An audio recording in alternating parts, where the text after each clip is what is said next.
del Partido de la Revolución Democrática en esta legislatura, someto a su consideración la presente iniciativa de decreto por el que se adicionan, reforman y derogan diversas disposiciones del Código de Justicia Militar. Actualmente, la institución del Fuero Militar, originalmente concebida como un instrumento para mantener la disciplina en las Fuerzas Armadas, vulnera en su acción cotidiana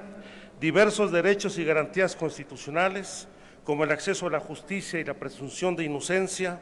no solo para los integrantes de las Fuerzas Armadas, sino también, y de manera preocupante, para la población en general, ya que el fuero militar sustrae de la autoridad civil los procesos contra militares, lo que ha sido severamente cuestionado por nuestra sociedad, en especial cuando en circunstancias ajenas a una guerra convencional, la milicia interviene y vulnera derechos humanos y garantías de los ciudadanos, como sucedió en octubre de 1968, durante la Guerra Sucia de los años 70 y a la postre, como acontece el día de hoy, en la mal llamada guerra contra el crimen organizado, en que las bajas civiles son consideradas como un daño colateral. Desde 1856, los delitos del orden militar contuvieron a los delitos del fuero común cometidos por militares, constituyendo un régimen extraordinario en no juzgar exclusivamente los delitos relacionados con la disciplina militar. En 1882 se creó el primer Supremo Tribunal Militar, con el cual se eliminó toda posibilidad de interacción con la justicia ordinaria, que anteriormente conocía en última instancia de los juicios militares, cuando la Suprema Corte de Justicia de la Nación se constituía en Suprema Corte Marcial.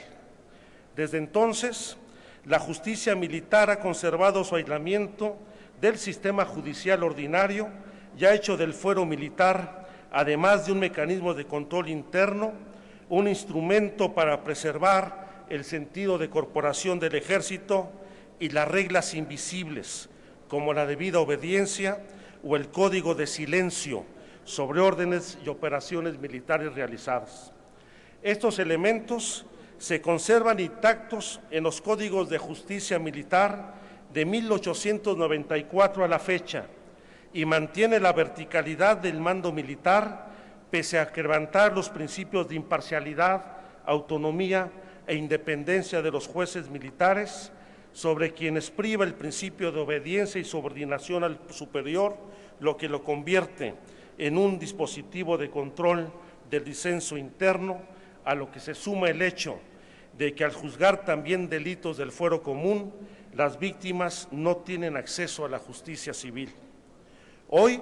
frente a una declaración de guerra unilateral y las recurrentes violaciones a los derechos humanos, es urgente limitar el fuero militar al conocimiento estricto de los delitos relacionados con la disciplina militar, excluyendo los delitos del fuero común como el homicidio, las lesiones, la violación y el abuso de autoridad, garantizando el acceso a la justicia de víctimas y procesados. Ejemplo de ello es la sentencia emitida el pasado 23 de noviembre del 2009 por la Corte Interamericana de Derechos Humanos, que declaró culpable al Estado mexicano por la desaparición forzada del luchador social Rosendo Radilla Pacheco, condenando al Estado mexicano por el delito de violación de los derechos a la libertad personal, a la integridad personal y al reconocimiento de la personalidad jurídica y el derecho a la vida, consignados en la Convención Americana de Derechos Humanos y en la Convención Interamericana sobre Derechos Humanos, lo que mostró que la justicia militar afecta el derecho al debido proceso por no ser una autoridad independiente e imparcial que garantice la transparencia y la rendición de cuentas, ni responde a las normas internacionales de derechos humanos sobre los juicios justos a los cuales el Estado mexicano se ha adherido. Por ello, es necesario la limitación de la extensión del fuero únicamente para aquellos delitos que tienen exacta conexión con la disciplina militar, así como la exclusión de la jurisdicción militar de los menores de edad inscritos en las escuelas militares y hacer prevalecer la jurisdicción civil sobre la militar, estableciendo el requisito de declinación de competencia previa al conocimiento del Ministerio Público o el juzgado militar. Es momento de acotar todo tipo de fuero y excepción ante la ley en el país,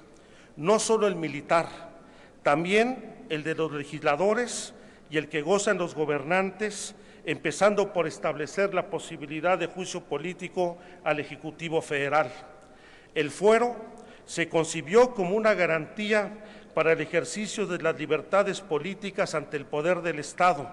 no como instrumento para la prepotencia, el influyentismo o el encubrimiento de delitos. Pero también se deben erradicar los fueros informales, los que gozan los poderes fácticos, que lo mismo encubren delincuentes cobijados bajo la sotana o tras el poder del dinero o de los medios de comunicación. Recordemos lo dicho por Francisco Zarco: nadie que vea violadas sus garantías individuales respetará las ajenas. Dejo, señor presidente, el texto definitivo de la iniciativa en la Secretaría para que se inserte en el diario de los debates.